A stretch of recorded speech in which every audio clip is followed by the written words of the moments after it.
Salam alaikum, je m'appelle Ben Abdallah Siri Boumediene, je suis étudiant à l'université de Masfara. Aujourd'hui, je veux expliquer un cours intitulé Machine électrique. Il couvre en deux chapitres les bases de la machine électrique. Chapitre 1, machine à courant continu. Chapitre 2, machine asynchrone. On commence par la machine à courant continu. Définition. La machine à courant continu est un convertisseur d'énergie totalement réversible. Elle peut fonctionner soit en moteur, convertissant de l'énergie électrique en énergie mécanique, soit en génératrice, convertissant de l'énergie mécanique en énergie électrique. Dans les deux cas, un champ magnétique est nécessaire aux différentes conversions. Cette machine est donc un convertisseur électromécanique. Voilà les figures de fonctionnement en génératrice et en moteur. Constitution des machines à courant continu. La machine à courant continu comprend quatre parties principales.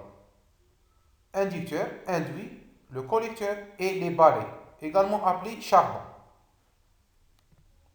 Principe de fonctionnement.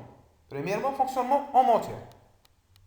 La force électromotrice est proportionnelle au nombre n de conducteurs actifs de l'induit à la fréquence de rotation n de l'induit au flux dans l'entrefer. Voilà l'expression de la force contre-électromotrice E et le schéma équivalent d'un moteur. Bilan énergétique et rendement. Le bilan des puissances décline toutes les puissances depuis la puissance absorbée d'origine électrique jusqu'à la puissance utile de nature mécanique. Entre ces deux termes, l'étude se portera sur toutes les pertes aussi bien mécaniques qu'électriques. Et enfin, une puissance sera étudiée tout particulièrement, elle correspond au passage de la puissance électrique à la puissance mécanique.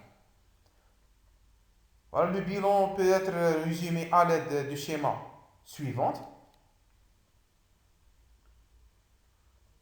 Toutes les puissances mises en jeu dans ce bilan peuvent être calculées à partir des relations qui suivent. La puissance absorbée égale à U fois I, la puissance électromagnétique E fois I, la puissance utile, le couple utile fois oméga, le rendement égale la puissance utile sur la puissance absorbée. Les différents modes d'excitation d'un moteur. Premièrement, l'excitation séparée. Deuxièmement, excitation shunt. Troisième, excitation série.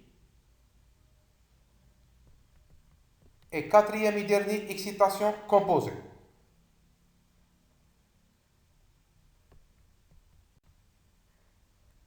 Fonctionnement génératrice. La génératrice à courant continu est constituée d'un inducteur et d'un induit, tels qu'ils sont caractérisés par leur résistance interne, respectivement R excitation et RA, comme le montre sur la figure suivante. Le bilan de puissance décline toutes les puissances depuis la puissance absorbée d'origine mécanique jusqu'à la puissance utile de nature électrique. Les différents modes d'excitation d'une génératrice. Premièrement, excitation séparée. Deuxièmement, excitation shunt. Et troisième et dernier, excitation, c'est excitation composée.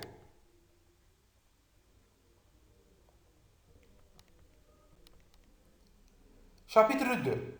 Machine synchrone. Constitution et principe de fonctionnement. Le moteur asynchrone est composé de trois éléments principaux: stator, rotor et circuit magnétique. Stator constitué de bobinage. Le rotor, c'est la partie tournante qui est soit en cage de curé ou bien rotor bobiné. Les grandeurs caractéristiques. Premièrement, le glissement G égale la vitesse oméga S, la vitesse du synchronisme moins oméga sur oméga S. Si le rotor tournait à la vitesse synchrone oméga S, donc aussi vite que le flux à travers chacune des bobines rotoriques serait constant. Au rotor, il n'y a plus de FE1 induite, donc plus de courant et plus de couple. Le rotor tourne nécessairement à une vitesse oméga inférieure à la vitesse de synchronisme du champ. Donc, le moteur doit développer un couple plus important, puisque puisque oméga diffère de oméga S, c'est un moteur asynchrone. 2. La fréquence rotorique, Fr égale à G fois F. Modèle de la machine asynchrone en régime permanent. Le régime permanent du moteur asynchrone correspond à celui d'une alimentation statorique sinusoïdale triphasée équilibrée lorsque la vitesse de rotation et donc le glissement sont devenus constants. Voilà les expressions et les équations de la tension au stator et au rotor et les équations du flux aussi au stator et au rotor. Schéma équivalent, modèle inductance couplée, modèle inductance de fluide partiel et modèle à fluide totalisé au rotor ramené au stator et au rotor. Voilà les expressions de flux statorique. Et le schéma équivalent du moteur asynchrone, modèle à fluide totalisé au rotor ramené au stator. Bilan de puissance. La puissance active. Le moteur absorbe une puissance active donnée par l'expression PA égale à 3V I cos phi. Une partie de cette puissance est dissipée en perte joule au stator et en perte fer dans le stator aussi. Le reste traverse l'entrefer, c'est la puissance électromagnétique ou bien la puissance transmise. La puissance transmise égale à la puissance absorbée moins le perte joule statorique moins le perte fer statorique. Le schéma suivant montre l'écoulement de la puissance de l'entrée. Voilà, le schéma, la figure, montre l'écoulement de la puissance d'entrée vers la sortie. Remarque, en fonctionnement normal, on néglige les pertes dans le fer du rotor, car les variations de l'induction dans le fer du rotor ont une fréquence très faible. Le couple mécanique. Comme mécanique, il contient de la puissance mécanique par la vitesse de rotation du rotor. L'expression de couple mécanique. Caractéristiques mécaniques. La courbe de couple en fonction de G, glissement, présente de deux branches, l'une stable comprise entre le fonctionnement à vide, G égale à 0, et le point à couple maximal, l'autre instable comprise entre ce point et l'arrêt, c'est-à-dire le glissement égal à 1.